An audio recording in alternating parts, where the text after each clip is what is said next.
they can be pretty picky on the exact depth zone. They want to eat today, so I'm probably casting out into 10 feet of water out there. So we can't see the bottom because there's pretty good algal bloom in the water and it's tannic stained.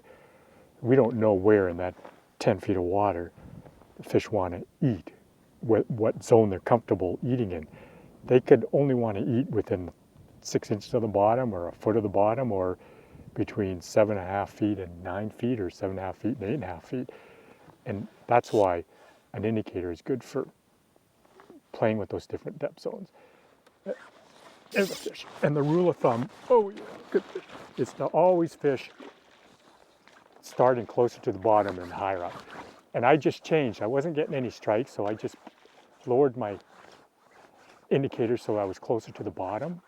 And first cast out there, we got this fish. So you got to be ready to keep switching to try things. But good rule of thumb, when you're fishing shoals, shallow water, in a small still water, fish your flies closer to the bottom and then higher in the water column.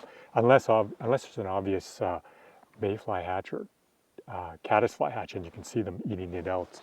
The trout are just safer eating closer to the bottom. Oh, beautiful, beautiful fish.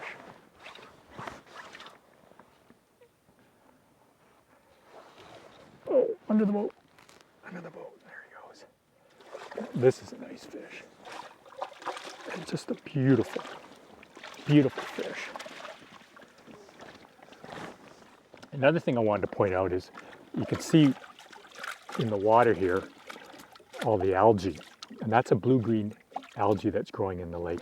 The blue-green algal blooms get very thick in the summertime, so thick to a point where it just covers the water and you can't see anything in there. You can still have really good fishing in a lake that's got a full blue-green algal bloom because the algae is all hovering within the top 1.5 meters trying to photosynthesize. And so below that, below 1.5 meters or so, the water's going to be clear. So there's a beautiful Campbell Lake rainbow, stocked probably a year ago, not maturing next spring. So by this time next year, this fish is going to be well over 3.5 pounds. And these are the products that you see from the Freshwater Fish Society that stock these 1,000 lakes in the province. Beautiful fish. Just let her go. It's gone.